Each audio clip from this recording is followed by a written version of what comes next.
Hi, and welcome to the Open Final of WUDC Korea. Before we begin, the Korea CAP and team wanted to feature the training, language, and equity teams to thank them for all their exceptional work during this tournament.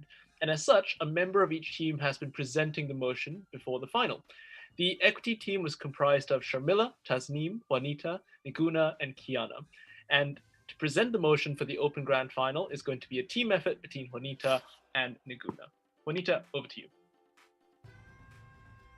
Thank you, Techway.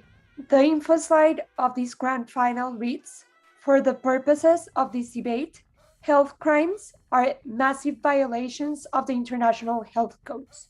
For example, the unwillingness to comply with the WHO's regulations on dealing with pandemics, a significant violation of norms on the prescription of antibiotics, breaching the experimentation codes of ethics. Now, for the motion of this grand final, Macharia. Thank you so much, Juanita. And the motion for the grand final reads, this House supports the creation of an international court with a mandate to prosecute leaders for health crimes. Thank you very much, and back to you, Techway. Thanks to two of you as well as all the equity team for the hard work you've done. At this point, I'm going to hand over to the chair of the panel, Unting Lee, to take us away. Best of luck to all teams, and I hope you all have a great time. All right, a very warm welcome to the grand finals, everybody. First of all, a massive congratulations to all the teams that have made it thus far. Definitely the product of some exceptional performances in the in-rounds, and I believe I speak for all of us when I say we are very much looking forward to judging this.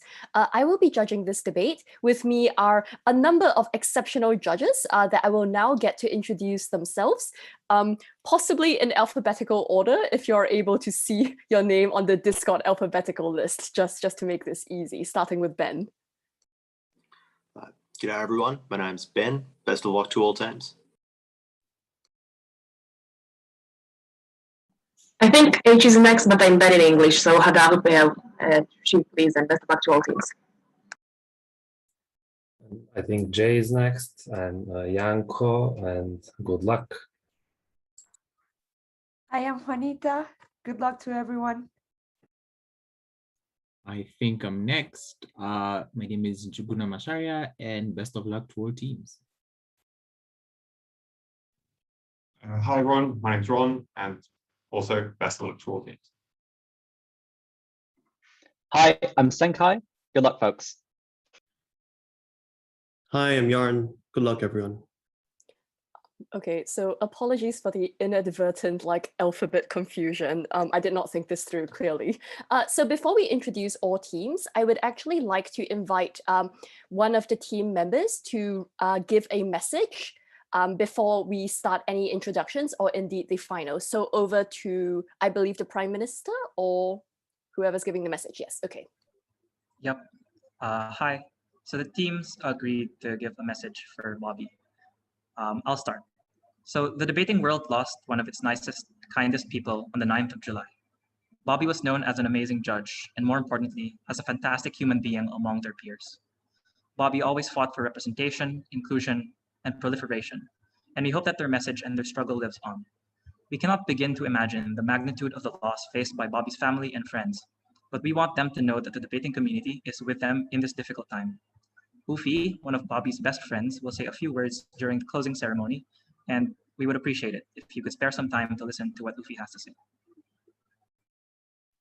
Thank you very much for that important message. Just reiterating that people should tune into the closing ceremony, please, to hear these words. All right, so I'm just going to get speakers to very quickly introduce themselves, preferably just in speaking order. In opening government, we have the team from ATENEO 2.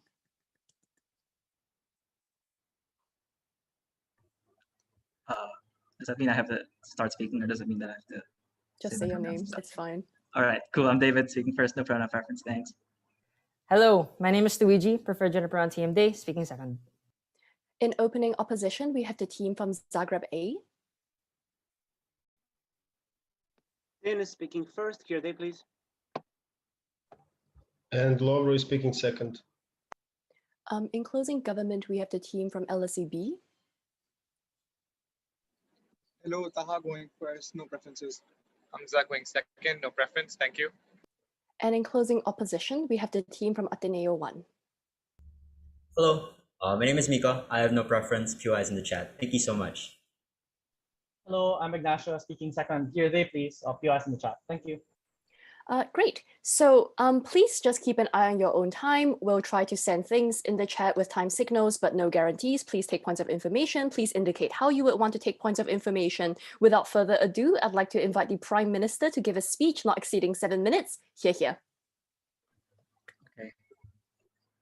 Before I start, I'd also have a few words of my own thanks. So I want to thank my family for tolerating my late night shouting throughout all the time zones for European and American tournaments, and for my profligate spending on tournament fees. I want to thank the ATENEO Debate Society, past, present, and future, for staying up every night to huddle in a Zoom call when it felt like the whole world was crumbling. I want to thank the other teams in this final, ZAGREB and LSE. I've always enjoyed debating against you throughout all those weekends. I want to thank Ignacio, Miko, and Luigi for being some of the most unflappable, indomitable, and amazing people, uniquely who they are and no one else. Luigi, in particular, you were a better partner than I could have asked for, and you still are. Lastly, and most importantly, I dedicate this speech to those that believed in me from the very beginning and those who did not believe in themselves. If you are Asian or Filipino or shy or feeling like you aren't enough or too afraid to dream big, in debate or otherwise, just know that dreams do come true, and for me at least, they still are. I'll take POIs in chat. Starting my speech in 3, 2, 1. It is crazy that when it is the bullet that takes the toll, we form courts. But when it is the bacteria, we throw up our hands and we forget like it never happened. To be clear, what are we doing in this debate? Firstly, we broadly expect an international court to be created in alignment with the World Health Organization, and we expect this to be heavily supported by all the countries part of the World Health Organization. We expect this to have the participation of scientists, experts to consistently write technical papers in order to inform our judgments, appointees from each country for judges, and so on. We also expect that participation in the World Health Organization and receiving benefits like aid is conditional to being party to this international court. Why is this likely to be the manifestation of the court? I know UP will challenge this. There are 7 reasons why we think countries will opt in and why we think this will be effective. First, countries that do not consent to such an authority without themselves having some say in the negotiation of that body would obviously be revolting, so they would like to have some participation, given that this body will have some control over the world's health resources no matter what. Secondly, the second is that this is likely to be a broad worry that the international community is ineffective, which is why they are likely to take these actions into their own hands, because they want to make these decisions reasonable. They learn from mistakes of previous international courts. Thirdly, the third is that people generally care about health as an issue, and they want to be a participant to many things that are clearly on a level of a global scale. The fourth is that there is a selfish advantage to imposing stringent regulations, in that leaders now are unlikely to face the consequences of being punished as they are on their way out, but will benefit from the legitimacy this provides to their authoritarianism or whatever they are. Fifthly is that there's also a game theoretic advantage in that you are harmed by other states in the case that a pandemic goes awry, so you want to hold other states to account. Sixthly, the advantage is that many benefits you care about, like health, education, cheap medical goods, and so on, will be contingent on this, and beyond that there are spillover effects like economic benefits that you might care about, so you want to be party to this in order to receive the benefits of the World Health Organization, and so on. So what the crimes are we punishing? So we look to examples like Bolsonaro being unwilling to comply with a recommendation for usage of masks and quarantine measures. We're looking at the unwillingness for China to comply with World Health Organization investigations on the Virology Institute of Wuhan. We're talking about the hoarding of resources in countries and so on, vaccines and ventilators. Why do they do these crimes? So there are a variety of reasons we suspect they might do this. They might not be technologically equipped at the time, or they might not have the right decision, or maybe it's just the short-term incentives were too powerful and they felt the need to sacrifice thousands of lives in the future to allay present fears. We will impose punishments such as imprisoning leaders for extended periods of time, taking them out of power, or asking them to be deposed. We're okay with doing this during the crisis if it is feasible to realign national incentives, but we expect that in some cases for it to happen after the fact anyway. So there are 2 arguments in the speech. First, what are the benefits? Before that, I'll take a POI from closing opposition. So we also tried creating an international court for human crimes and crimes against humanity. How successful has that been? That's a good question. Maybe you should answer that in your speech. Number 1, we believe that there are trivial benefits to encouraging countries to comply with health regulation. Note that this massively changes the incentives of leaders we identify in this setup for all the reasons we give. We suspect this has gigantic benefits. First, on following the regulations on pandemics for things like COVID, potential future ones like SARS, or preventable diseases like malaria. First, we enjoin the prevention of future harm from occurring to people because measures are taken to overturn the short-term incentive to focus on keeping the economy afloat instead of the long-term incentive of acting early. We're able to mobilize health forces to start early lockdown in areas that would not have otherwise done it, which means that we prevent massively the spread of diseases while they are still easy to solve. Secondly, this allows for effective healthcare response in that actual policies imposed by the World Health Organization are substantially more effective than ones implemented on the ground because they have access to a greater breadth of resources, such as health experts from all around the world who have access to various different contexts and so on. Thirdly, they benefit from a cohesive response in the sense that lockdowns and other policies become ineffective since pandemics don't recognize borders. Even if the spread is very slow in one place, if it is open in another place, the spread might still continue, and as such, you will have to keep that lockdown for as long as everyone has kept their borders open. We also suspect the allocation of effective resources to where it's most needed. It is crazy that in the Philippines, hospitals are missing ventilators, vaccines, and beds, while there are storehouses full of them in the Western world. We suspect it would be a massive benefit simply to put places when resources in some countries into other countries and to allow access to these things at the threat of imprisoning people for hoarding resources for future potential gain. Notably, this also deals with massive future benefits such as antibiotics, where in the sense that in the order of future potential lives, diseases that have no cure might potentially arise because they have built up an immunity to everything we could throw at them because we decide to spend our antibiotics on agriculture and so on instead of protecting the lives of people. We suspect massively reducing either the political incentive for countries to do this or the capacity for them to do this by taking away their resources, by making them not party to the international organizations anymore, would massively benefit these individuals. Note, I just want to impact this before we move on to the next part about enjoining trust. The first is that in terms of scale, this is a policy on a gargantuan scale, cleaving across hundreds of countries and ensuring that health resources are more adequately allocated and equitably allocated to the thousands of the world's most poor. But secondly, in terms of gravity, this deals with some of the most vulnerable, those in rural areas without access to effective healthcare resources, those who are old and cannot take vaccines and rely on herd immunity. These are the people we protect. Notably, this also has a secondary benefit we think is equally important in the sense that the creation of a court causes trust to arise and increases overall investment and participation in global health. The oft-heard refrain is that these countries are ineffective in the sense that they are toothless. Even if the World Health Organization tells you to do something, you're unlikely to follow it. Moreover, politicians want to be sure that they can hold other politicians to account, so they will likely to manifest their will through this court. And moreover, no politician wants to look like they will fear like they will be imprisoned for committing a health crime, which means that they will also increasingly participate in this court. This means that we have way more money, cooperation from local forces, and participation in this international organization, which means that we amplify any of the benefits we provide earlier, and they seem to be pretty big benefits. The end of this first argument is quite simple. We're closer to saving the world. Secondly, this is also principally important and principally legitimate. We suspect an argument to come out that you might subvert the democratic will of people. There are 4 reasons why this doesn't happen, and notably why this is also principally legitimate thing to do. The first is that this organization is consented to. Countries participate in the organization and the ratification of such a treaty in the court, but moreover, they vote in politicians that do the negotiating for them. Secondly, the healthcare that we propose is a fundamental right that exists as a precondition for the fulfillment of democratic will. If you are dying, if you do not have access to goods, it doesn't matter if you might hypothetically access your will in the future if you are not able to access that because you don't survive. Moreover, an effective baseline in the first place is necessary. Regardless of whether or not the democratic will is important, states have a responsibility to opt into situations where they allow for the preconditions to that will to exist and manifest in the first place. Fourthly, we also identified that on the balance of rights, even if you fulfill your democratic will as a people, this is often comes at the balance or at the cost of the democratic rights that other individuals might have. So you as a country, as a Western country, might be okay with having very not stringent, that's the opposite of that, very lax quarantine measures, but people in the surrounding countries who might be harmed by the infections that come out might still not have access to the democratic will and might have not consented to that in the first place. This is often very difficult for countries to face. We also suspect there are 2 separate principled reasons as for why we think this is very, very good. The first is that on the level of utilitarianism, this deals with benefits on a gigantic scale in the sense that thousands and thousands of people's lives who do not care a whit about democratic will, do not care about principled legitimacy, would now be given access to their lives. But thirdly, this deals with people on a scale or inordinately into the future. That is to say, future deaths of pandemics. That is to say, future deaths to superbugs from antibiotics. People who would not have to spend massive amounts of money in order to support a government welfare policy, in order to support a basically overburdened and basically toppling international health system. We suspect that these benefits are also quite large for 3 reasons. The first is that there's substantially more likely to be people in the future. The population is growing over time. Secondly, these people have no consent to what happened over the past. And as such, we have a responsibility to create an international court for these people in the future. And thirdly is that we are taking mutually exclusive resources away from them, which is why we should care for them. There are 2 reasons why opening government wins this debate. The first is that we explain why we save the world. And secondly, we explain why there is no other possible choice. Affirm.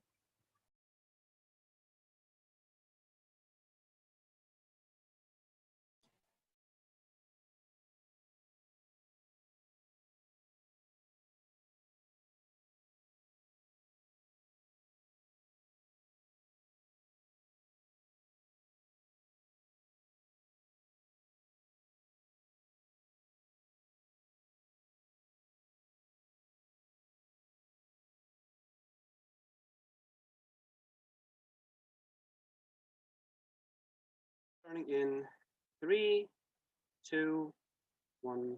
David tries to preempt why this court is going to look good. Unfortunately, he does it quite generically. But all of the other criminal courts which exist today, including the ICC, which controls the implementation of post-conflict reconciliation and things like this, the ICJ, which controls the implementation of international law, which presumably countries have a same incentive to have a say in, as he says they would here, are all based on opt-in, opt-out treaties that you can leave out of with no ramifications. The way here is clear. The influence you would have in such a body is quite diluted insofar as you are only one of the members, specifically augmented by the fact that the countries that are the most likely to not want to comply are the countries with the least amount of resources to be able to comply with these regulations, notably less developed countries, which means that their influence is in and of itself a priori smaller. Therefore, the risk of persecution is more proximate and more likely than you having influence, which means it is incredibly likely that the countries which cause the most harms, as per open government's framing, are also the countries which are going to be likely to want to minimize risk and harm in terms of persecution and not opt into this court, which means they a priori have a lot less efficiency in achieving their harms. But it also means on the comparative that the countries who do opt in are those who have no trade-off, those who are able to enforce these policies already, which means two things. One, there's a relatively small delta already, but secondly, it also means that these countries are going to have a disproportional say within the decisions of this court. Before I move on to why that's bad, let's just make it clear that there's no analysis from OG as to why this court has the ability to dictate global healthcare policy. It has the ability to prosecute, no analysis on the likelihood of why it's key in providing health resources globally, why it's key in providing access. Therefore, both their impacts are minimized, but also unclear why the extent of the influence or say that countries would want to have in this court in the first place is likely. What kind of decisions do we think this court is going to make based on the characterization we provide? These are going to be biased and or irrational decisions. First of all, we think insofar as Western countries are the ones that are most likely to have sway due to their political power, but also due to the lowest trade-off of them opting in because they are not getting prosecuted because they have the resources to implement these policies. This means the application of Western standards to less developed countries. Not that the ability to go into full lockdown is contingent on the development of your economy, on your ability to transition to the internet and online economy and the digitalization of your country. Many countries physically cannot do this, and to keep their people alive, they need to balance between lockdown and economy. This is contingent on the ability to finance more expensive studies. Very often you have to breach ethical protocols to develop medicine for things like malaria and dengue if you don't have the resources to do otherwise. You have to finance expensive bureaucracy. You need to have on the ground, street level bureaucracy, which is going to do oversight of these policies. Many developing countries don't have that. What is the weighing here? The weighing is that many less developed countries have a necessity to breach these policies in order to be able to implement any kind of healthcare policy, which means that you put them between a rock and a hard place of deciding between persecution and the health of their people. And if you do efficiently prosecute, you make them less able to implement any health policy in the first place. But secondly, insofar as the countries deciding these policies are those who are least fucked up, I think they have less knowledge of what is happening on the ground and therefore more likely to implement negative standards because they do not have the oversight of what's going on. But secondly, not that there are both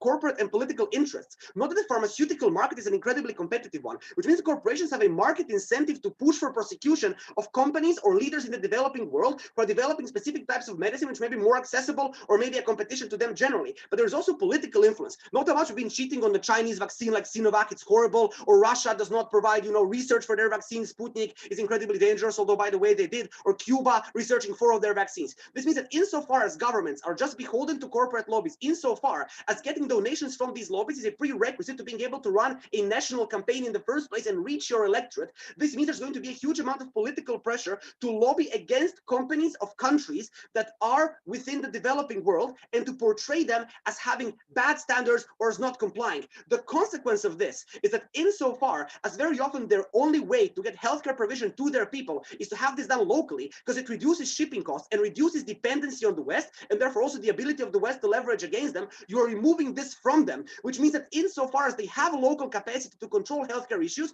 you're making it worse. So the countries which are already worse off, already have a lower amount of resources, now just get their people dying, and I think this directly flips the comparative of the open government. What is the comparative on the other side of the house? Not only do they create an incentive for leaders to cover up crises, which is just mitigation to their case insofar as they're going to get less successful persecutions, it also means you incentivize less cooperation with WHO or even countries leaving it. Because what is the comparative? The average citizen within the electorate doesn't know what the WHO does on the ground. The comparative for a leader then is that it is easy for them to formulate a populist narrative of how this is another Western-centric organization implementing measures against us. Note how countries within the developing world reject the IMF even when its measures are good for them. Then try to comply with this, which means that they're more likely to leave the WHO because their electorate will not react against this. However, the consequences are going to be quite palpable because it means you get less access to grants, less access to medical trials, less access to medical provisions, less cooperation with NGOs on the ground who are necessary for things like vaccine efforts, which means that the consequence is twofold. Again, more people die, but secondly, I think it creates a perverse trade-off for these countries insofar as they have to either choose between leaving the WHO and not being prosecuted to politicians' selfish incentives, or choosing between not implementing the only policies which work within their countries. I think the clear comparative is here. There are other mechanisms to do this. We can export generic medicine at low prices. We can earmark development aid on the conditionality that certain conditions are met. We can give them access to specific research grants. We can give them targeted access to patents. Why is this important? Because if there is an incentive, as open government concedes, to solve these healthcare problems, I think that these countries and the West realize it anyway, which is one, why it's likely that the West would do our alternative mechanisms, but secondly, all of the harms posited by OG in terms of superbugs, in terms of antibiotics, the leaders in developing countries or less developed countries are aware that this fucks up their economy, and that shifts the comparative in this debate. Before I move on to why closing government. Do you oppose humanitarian intervention to stop genocide in all cases, considering it is at times selectively used and colored by the politics of great power states?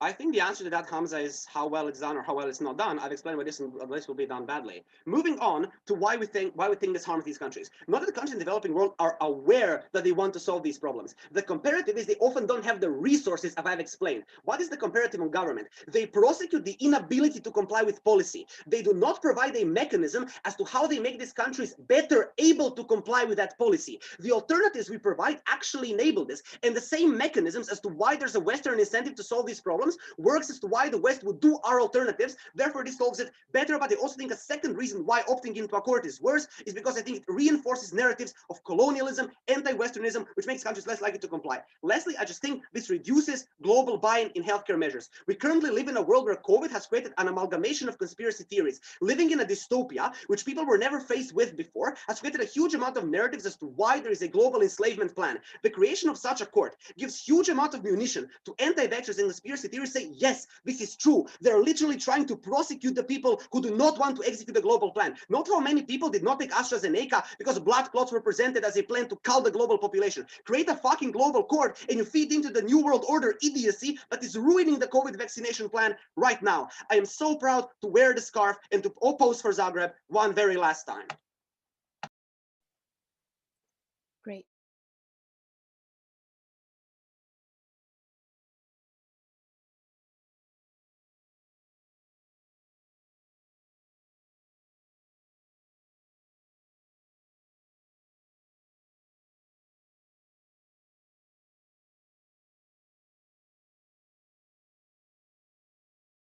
Luigi. Luigi Alcañazas. My preferred general pronouns are he, him, they. If you have any POIs, you can raise in the chat. I want to chat for all of your POIs.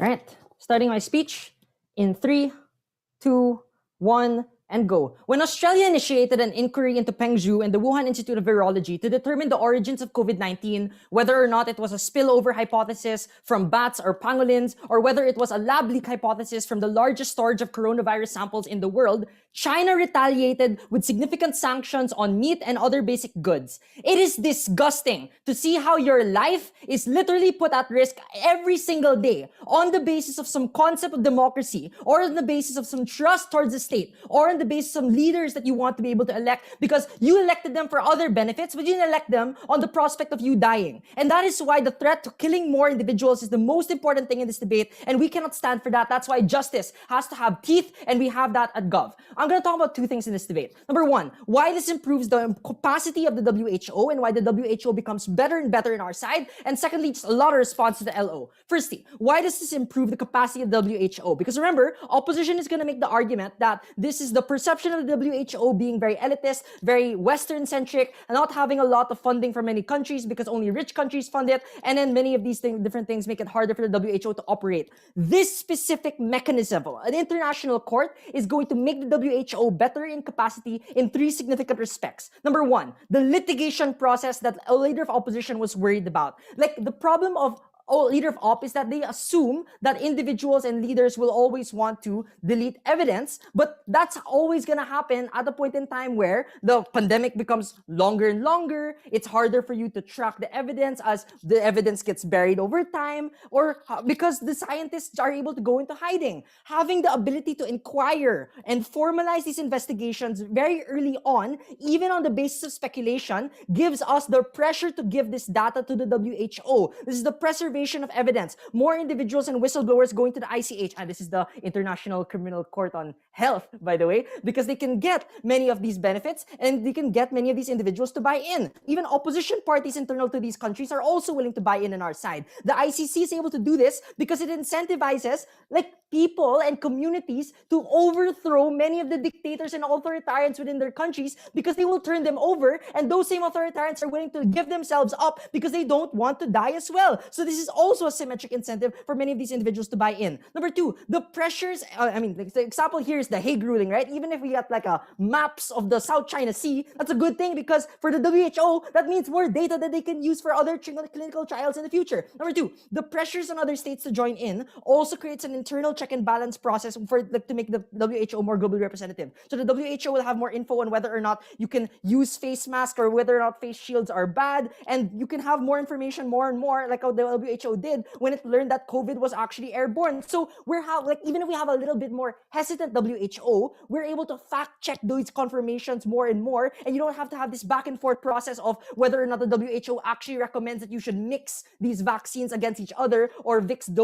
have a third dose or have a fourth dosage, because all of these information changes, and that's why we can change this with our process. But three, other countries do want to compete for a seat at the table, so you can leverage over these countries, like the China versus US debate and their ability to have a vaccine race, which is phenomenal for the distribution of vaccines across the world. So this is also one way the private sector and the public sector cooperate through the WHO, through COVAX and through the unique distribution that happens because of the international court.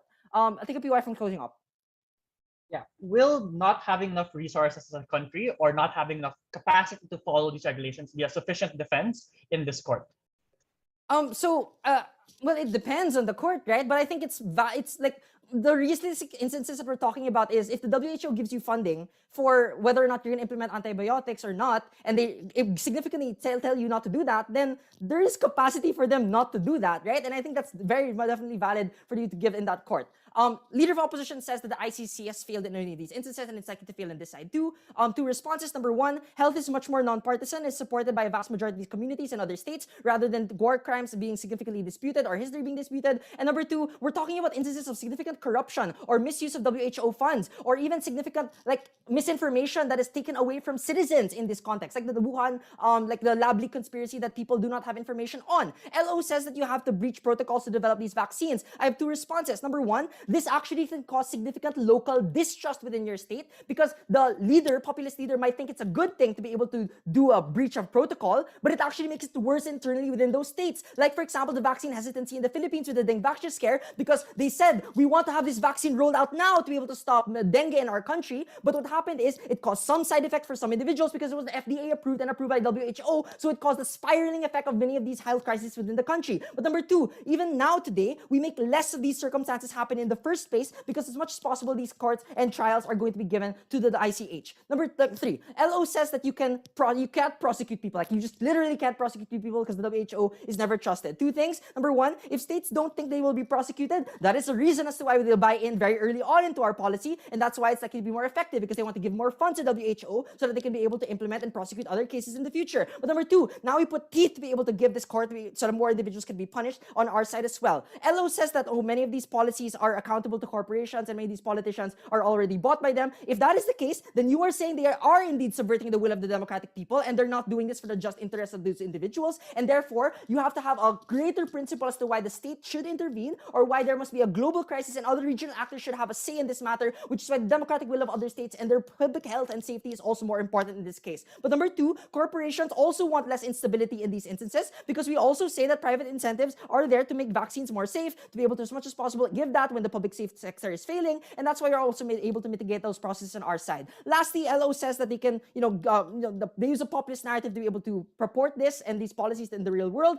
Number one, they already do that right now. Look at Bolsonaro, look at Duterte using a strongman narrative to implement draconian policies in these nations. I think the reason as to why it is worse on their side is because there's no ability for you to prosecute these leaders in the process right now and during the pandemic or even after the pandemic, so you can get this information. But number two, a lot of this trust is also lost on the WHO on our side because people actually trust doctors more than the police or the military on our model, rather than them being able to implement the quarantine restrictions on their side. LO last says that they can be accountable on their side. I don't think this is true. Number one, the alternatives you posit of targeted access to patents is not mutually exclusive. We can also implement that on our side. If the leaders are also incentivized to, cater to the will of the people, then they will join our model as well. So our model is effective. Ladies and gentlemen, 8 years ago, I was nothing but a shy kid, 5'6", tall, with nothing but a dream. Today, I am still 5'6". The stars have aligned. I have my family watching across the room. And for one last time, this world's Ateneo de Manila 2 is winning this championship. So no matter where you are from, and no matter what anyone else tells you, light up the sky and shine. Thank you, everyone.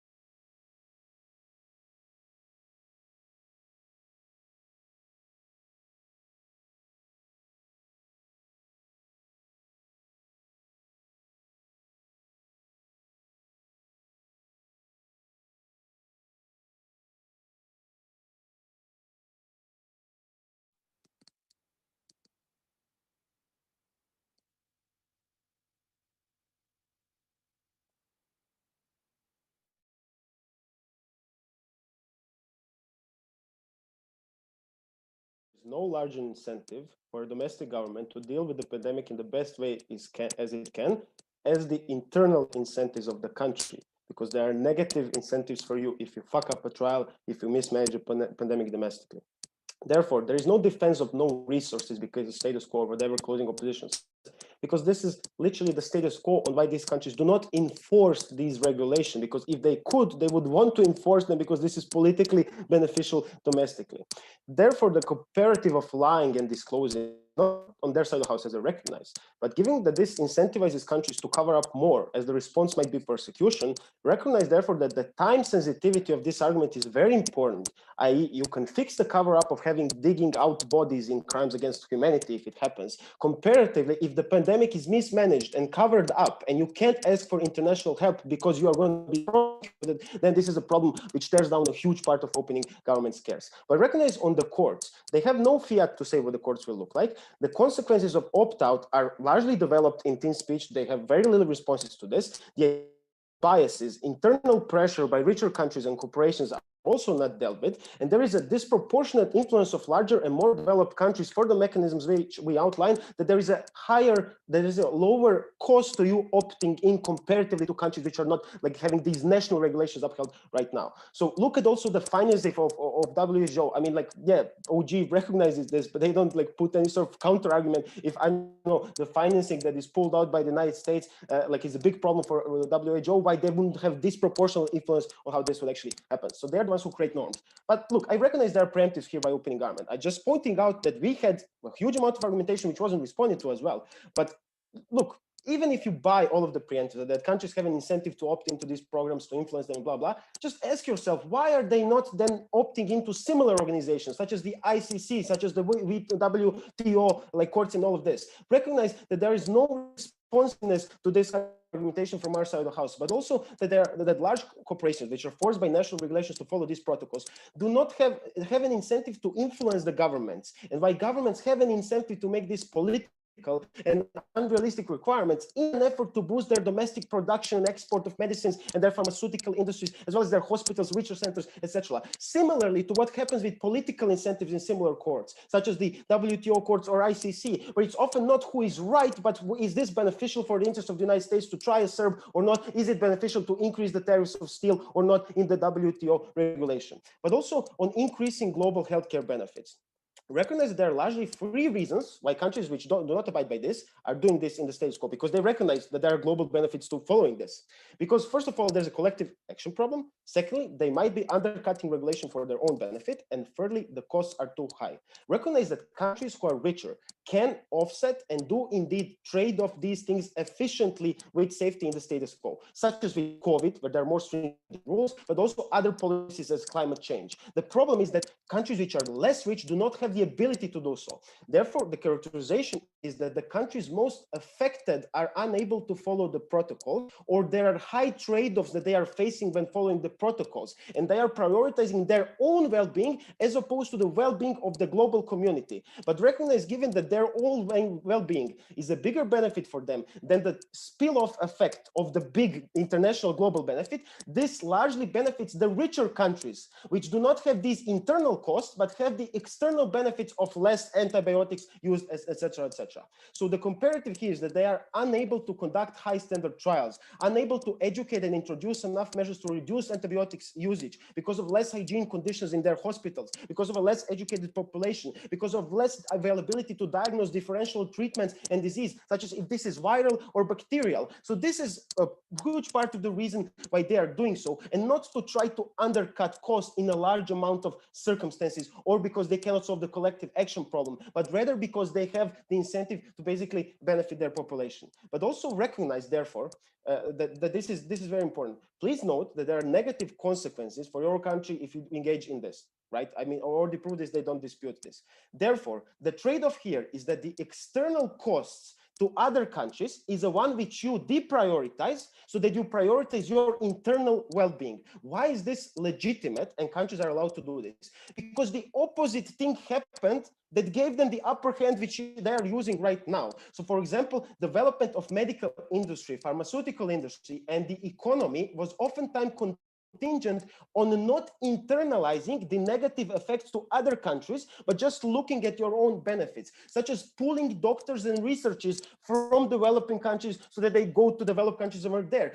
controlling the medicine market, industrial development that polluted these countries and the globe while they were still being underdeveloped, the exporting of instability for internal political purposes and things like this, the monopolization of the pharmaceutical market. So it is in very essence the same things which developing countries are trading off now, which the developed countries were trading off in before. And this is why in the end they got to a position where they basically could do this, and they are in a position to do so right now. But also the comparative from opening government is the one with more stick, but less carrot, because they don't prove that it is enough to actually make countries enforce the policies. But this also decreases the incentives for countries to nudge and offer carrots to countries to do this, which is what I'm going to engage next. But I want to take a POI from CG.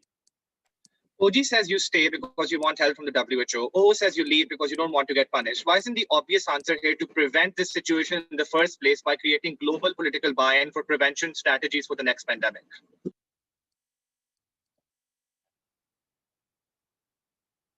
Look, this is what I'm going to come to next, but recognize that it's not so black and white. Some countries might stay, some countries might leave, but the problem is that you are making them unable to do the trade-off which they are making right now, which is in their interest. That's the bottom line. What are the negative consequences? The comparative is there are ways which we increase the compliance on these things in status quo without the court. Joint finding processes, cooperation with WHO, removing IP and patent laws that benefit developing world, sustainable development goals by UN and development aid that is connected to increasing compliance comparatively here. But this is more expensive and has a bigger cost that is incurred by developed countries in the status quo compared to just making regulation, which means that you can prosecute it if you do not comply with. Therefore, this has all of the incentives, both internally, but also in a way which is easier from your perspective as a developed country, to use this more often than the ways which are more costly to enforce the compliance of developing countries. Therefore, this is a comparative in which we prove that this is beneficial, basically in a way on how you can achieve some of this sustainably with more costs for developed countries, less cost for developing countries. Also proud to propose for Zagreb one last time. And one last thing, I also want to thank everyone who helped us get here, as I did in my first major. And we are indeed standing on the giants of a lot of different folks, ESL and underrepresented institutions. So thank you, folks.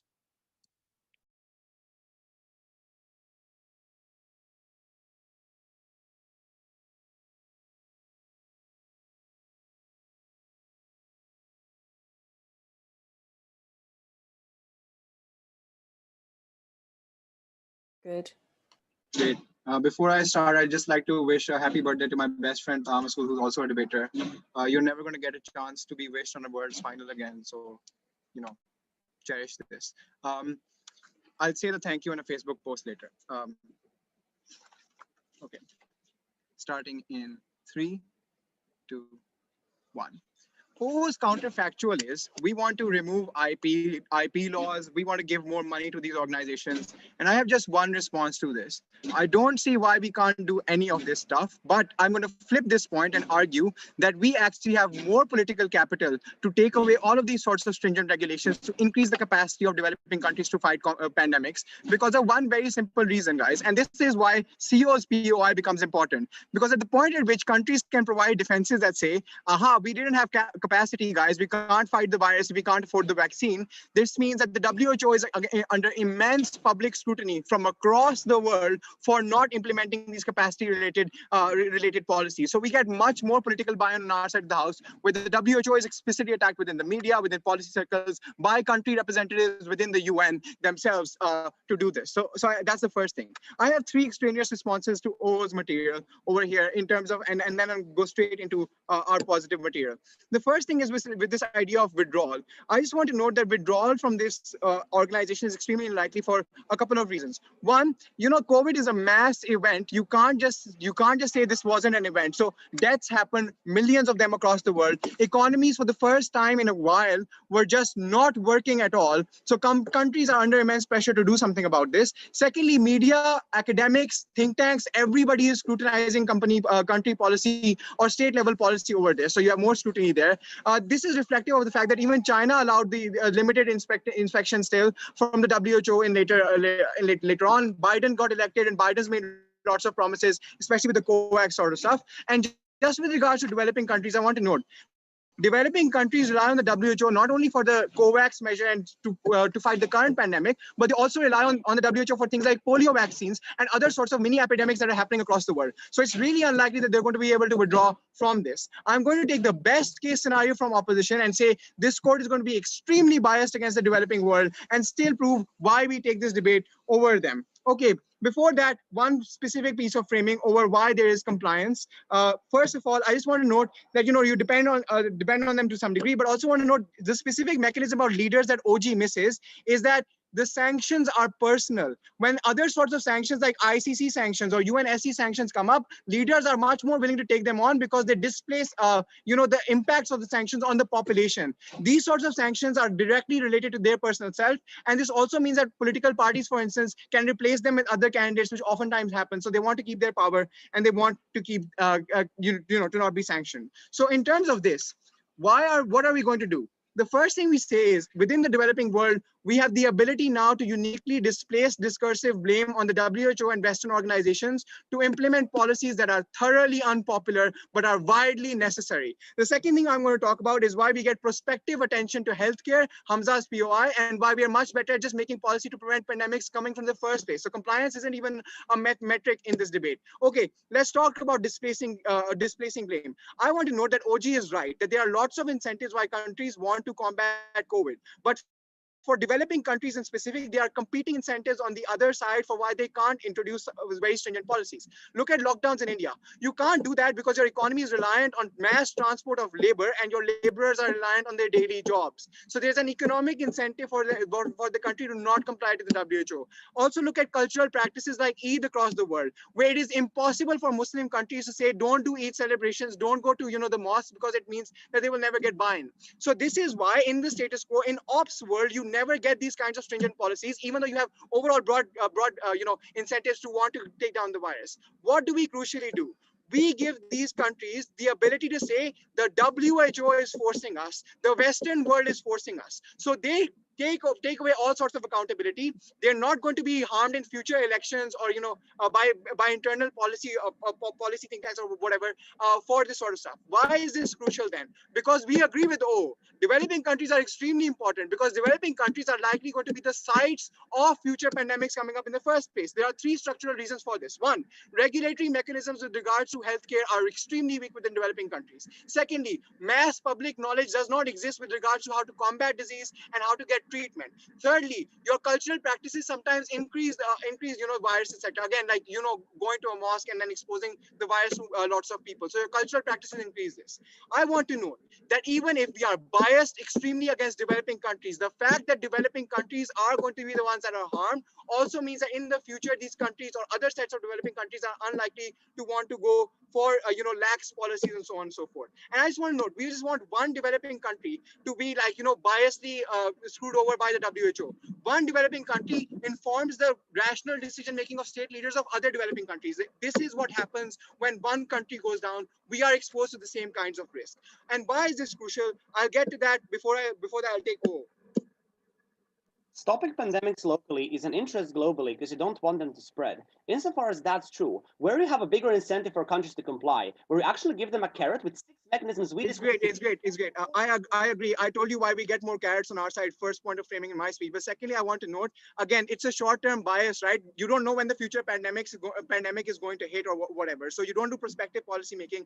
And again, you still want to keep power for the cultural reasons sector I have focused on. Lots of Muslims would rather lose their lives than, not be able to pray and so on and so forth. So people in these countries actually do make these calculations. Okay, why is this crucial? Because one, I want to note, you need developing countries to prevent future pandemics, because again, the virus doesn't know borders. So one country hit means other countries will be hit. Next point, I want to talk about prospective attention to healthcare. There are competing narratives again. Like there's an additional incentive we added for leaders, which is personal liability now.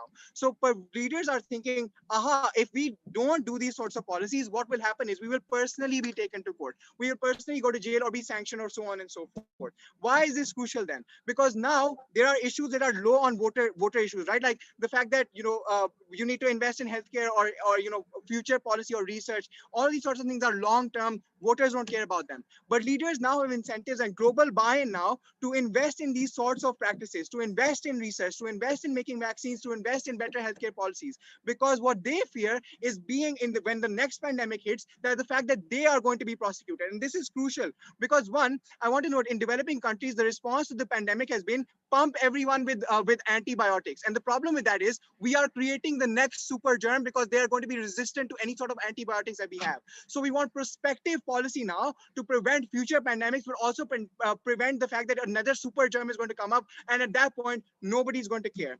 For all these reasons, very proud to propose. Great. I thank this.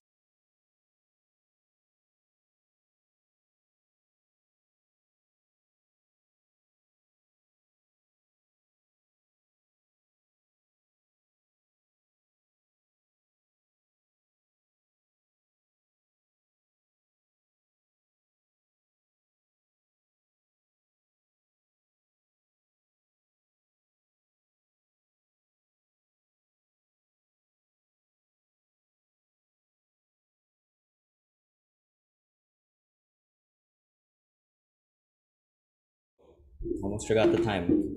Not the best thing to do in a world final. I'll start my speech in 3, 2, 1.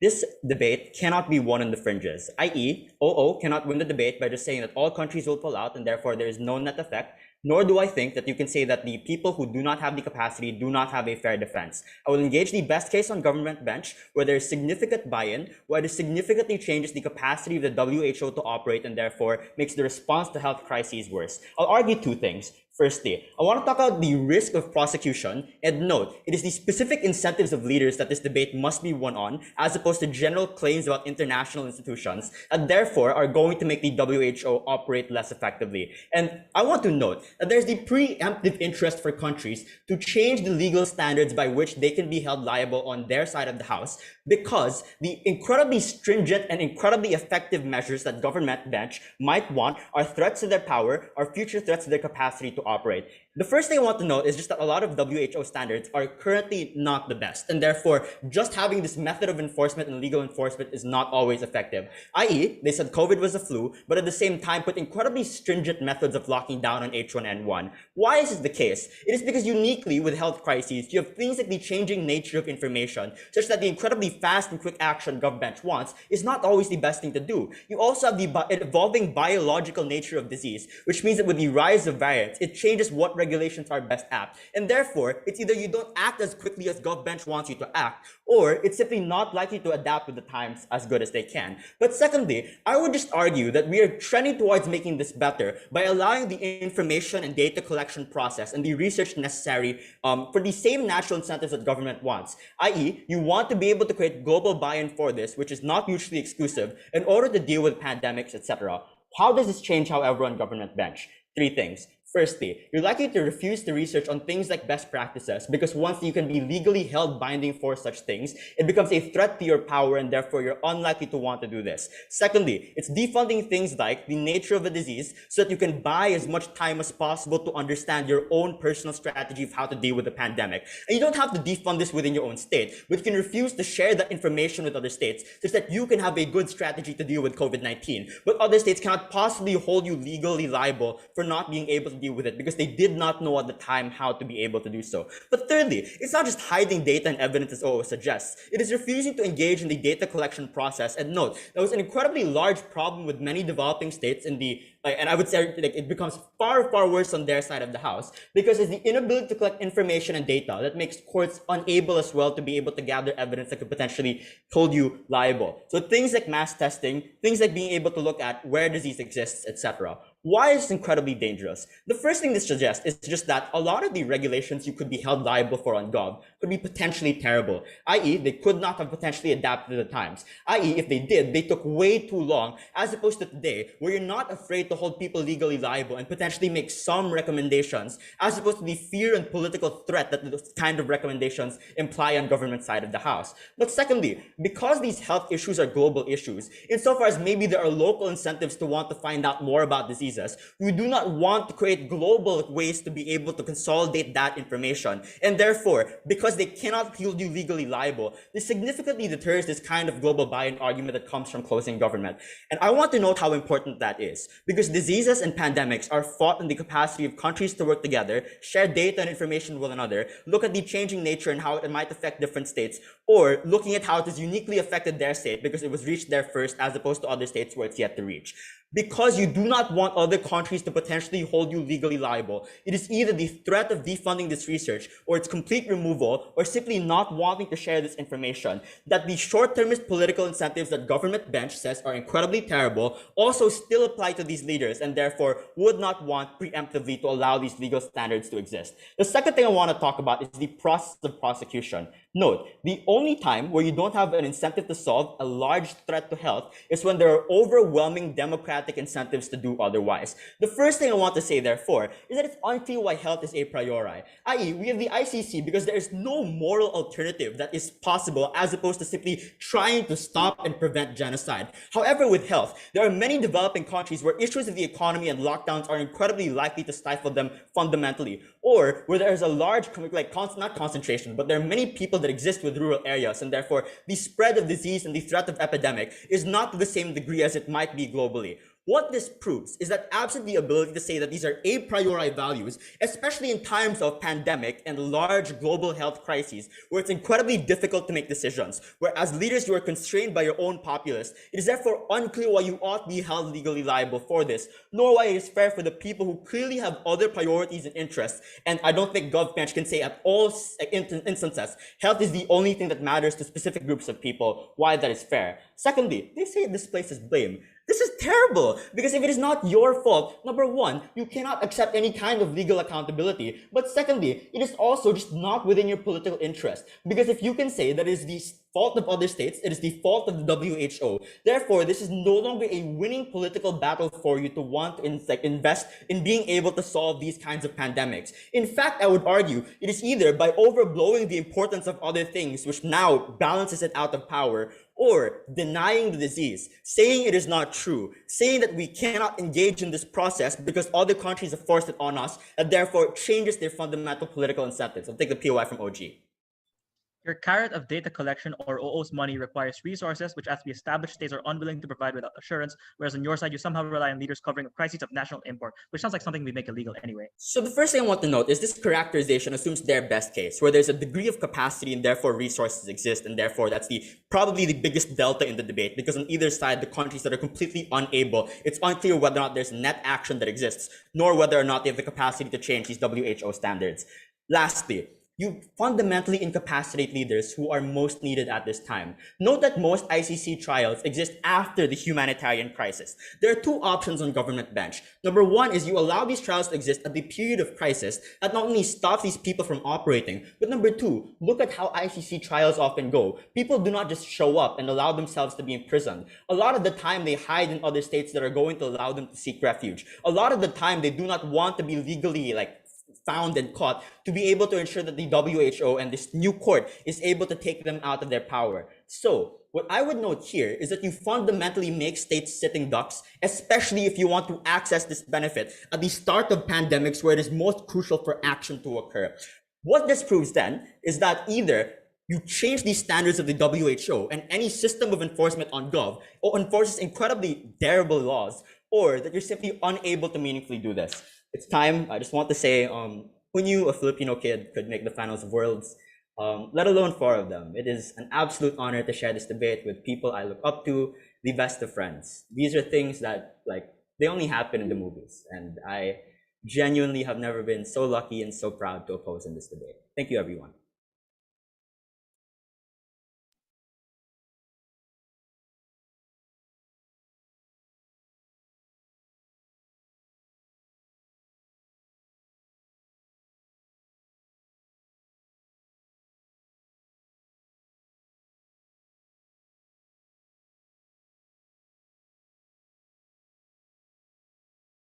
It's statistically quite likely that Iona institution makes it to a World's final. So we've just been riding on institutional rep this whole time. But nonetheless, thank you, everyone. Thank you to my family. Thank you, God, all of that good stuff.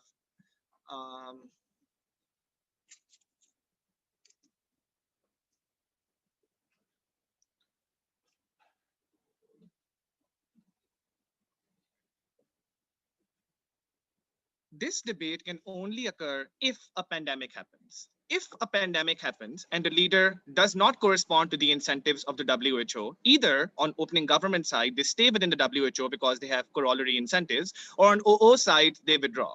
Taha uniquely shows to you that you prevent the next pandemic from occurring in the first place because both sides have incentives to do so. You don't want to be punished by the WHO and create an international mess, but you also want the WHO on your side, which means that you have global political buy-in for prevention strategies. This had no response from closing opposition. And panel, I cannot stress enough the impact of this extension. This means that after COVID-19, if we can even delay the next pandemic by 20 or 30 years, that's millions, potentially tens of millions lives saved in our world. The first thing that I want to do is rebut the intuition about preemptive legal measures. One, this note that this relies on the same mechanisms as opening opposition. It's only that the impact is legal reframing as opposed to hiding data. Secondarily, this doesn't respond to our prevention stuff, which is that why would you preemptively regulate and change and deregulate the WHO as opposed to being like, guys, let's not get in this situation in the first place. So just funnel in billions of dollars across the world into stopping the next pandemic so that we never even have to have this debate in the first place, which means our extension occurs upstream of what closing opposition is talking about. Secondly, this completely contradicts opening opposition's analysis, whereas their analysis was that developing world countries will have incentives to impose very, very harsh regulations on the poor world, whereas their analysis is, no, everyone will get together and then they will deregulate the WHO. I can only possibly respond to one. That's a classic double burden that they're putting on government bench. But finally, what I want to say here is that about the health a priori argument, why health can be solved in other ways. The first thing I want to point out is a genocide only occurs within one state,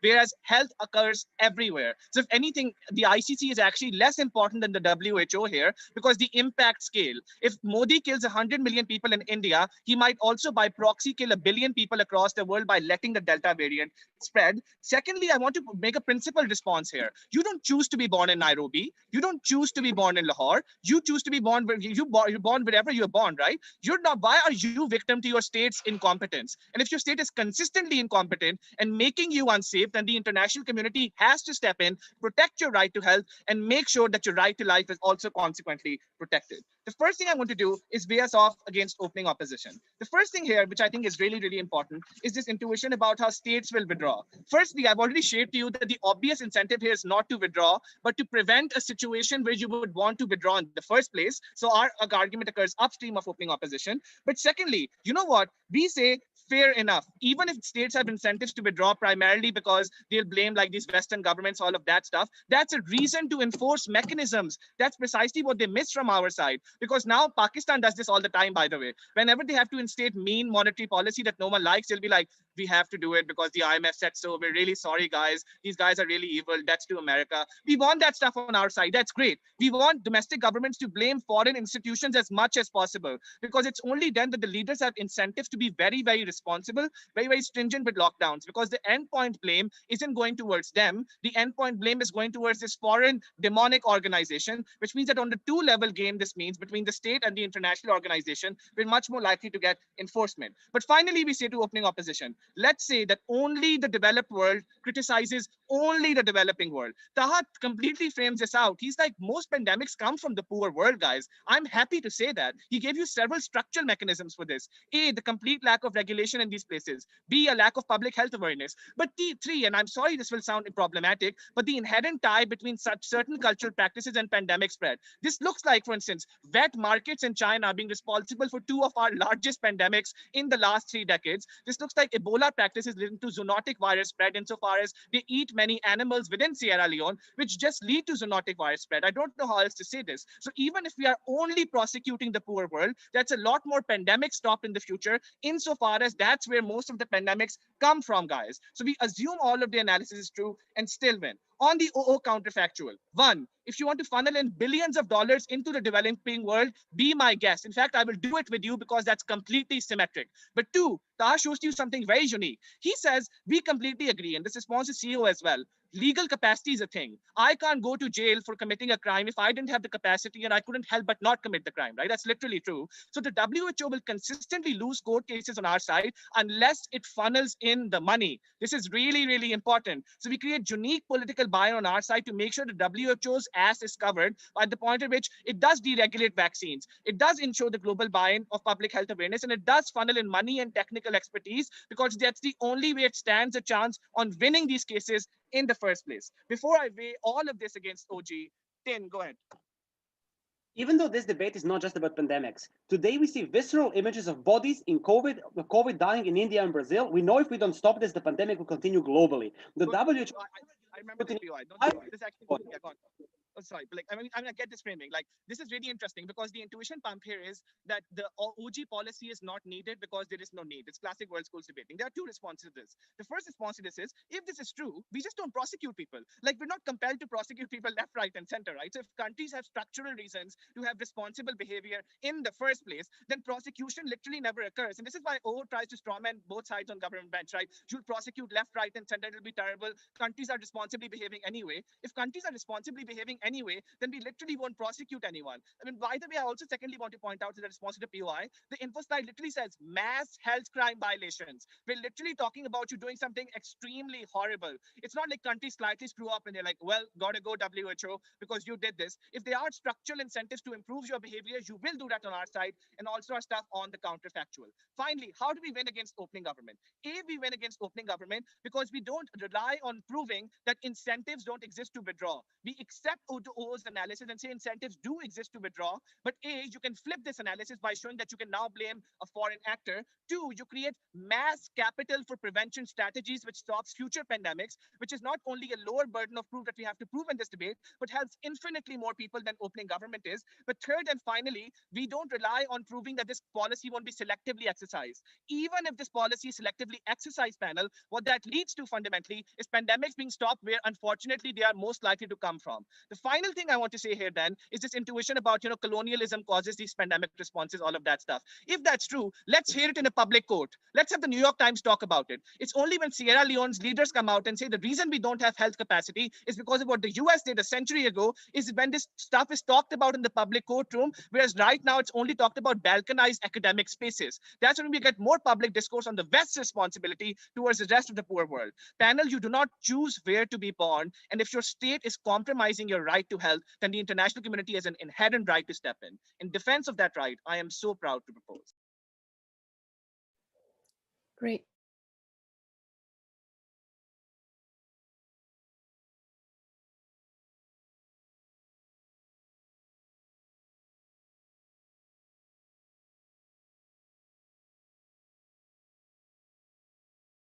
Raise POI.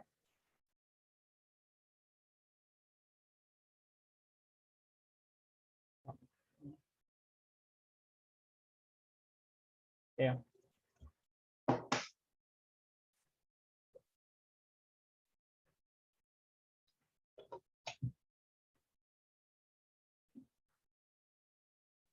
Starting my speech in 3, 2, 1. A lot of people thank other people in the round. I'll thank again myself because I'll be incredibly charitable to the proposition team. Note that government's case is quite simple. They say that the standards are good, right? That they are good standards, and therefore the court is able to enforce these standards and therefore able to get better health outcomes. There are two ways to respond to this. The first is dealing with the issue of enforcement, which everyone else in the round wanted to deal with, suggesting that they're unlikely to buy into the court or people are unlikely to get in.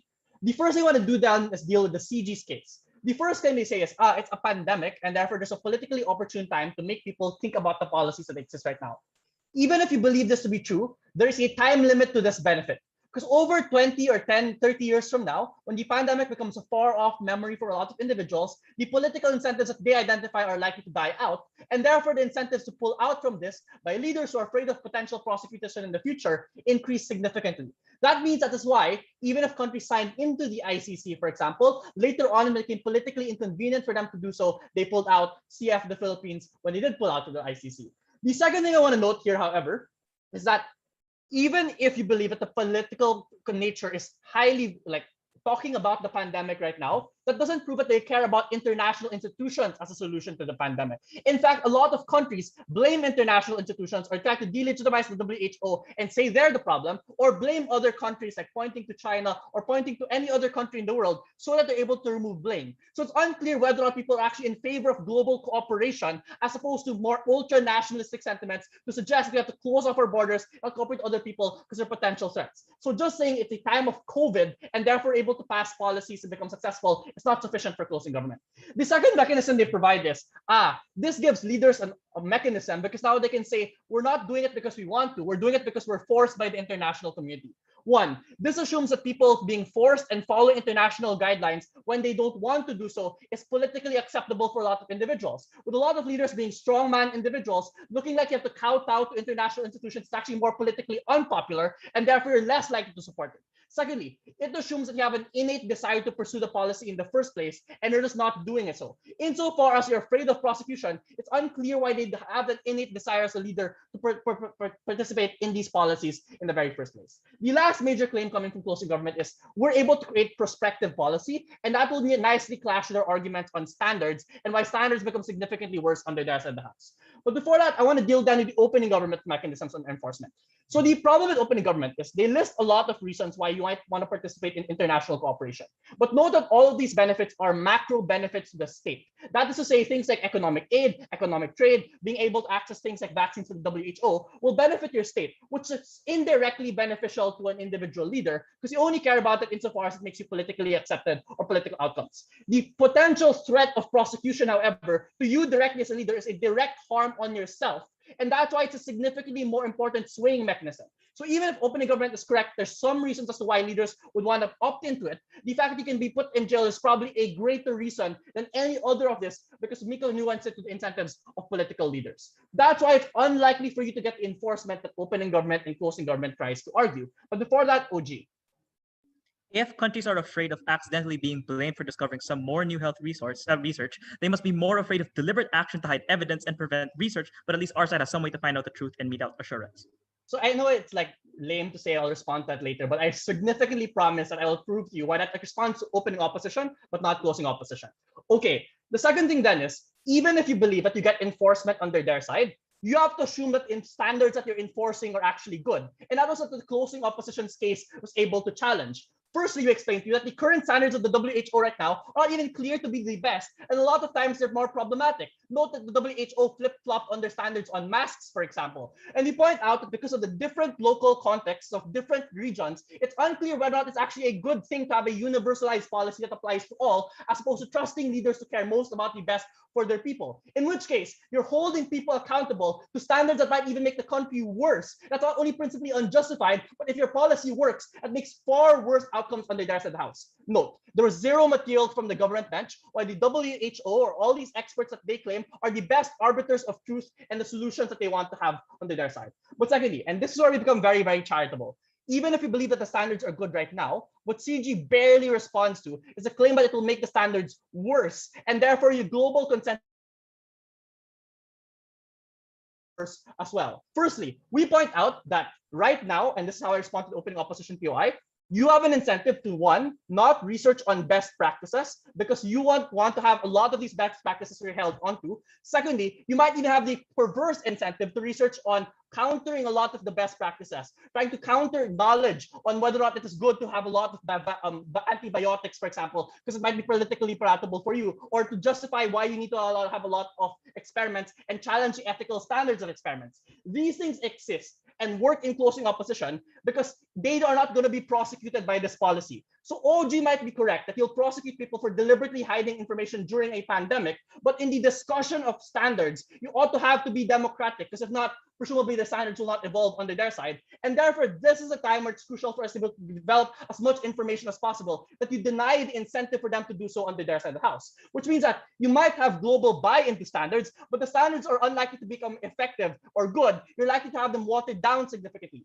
The comparative on the R side is, insofar as there are some countries that care about WHO protocols or want to follow a lot of information that exists under their side, that incentive still exists, but at least we're able to have the best information and develop the best practices possible on the R side of the house. But secondly, even if you're not able to successfully challenge the standards by threatening to pull out funding, for example, the fact that they're trying to doing things like misinformation campaigns, for example, prior to the pandemic, is the harm that we want to identify on the R side of the house. Why do we then beat their opening opposition? OO's large case is hinged on people not buying into this. Even if you believe that people buy into this policy, we're likely to be able to win on the their side of the house. But secondly, we engage even beyond 4 countries. What is the only response coming from CO? The first is to say it's the same as OO. I just prove why it's different. Secondly, they say it's contradictory to OO because they suggest that OO suggested that they'll impose stringent policies. If you listen to OO, they suggested that the ICH will impose a lot of the policies that are very, very stringent. And that's why the developing countries are likely to respond by trying to pull down these standards and destroying the global consensus on what standards ought to be. The last thing they then say is, it's okay to deal with the developing world. Our case does not work only in the developing world. If China or the United States have their own incentives to develop, like bioweapons, for example, and presumably they also have an incentive to change a lot of the standards. The problem in this debate is that they assume that these standards are good. CO pointed the reality, and that's why we're very proud to take this championship. Thank you.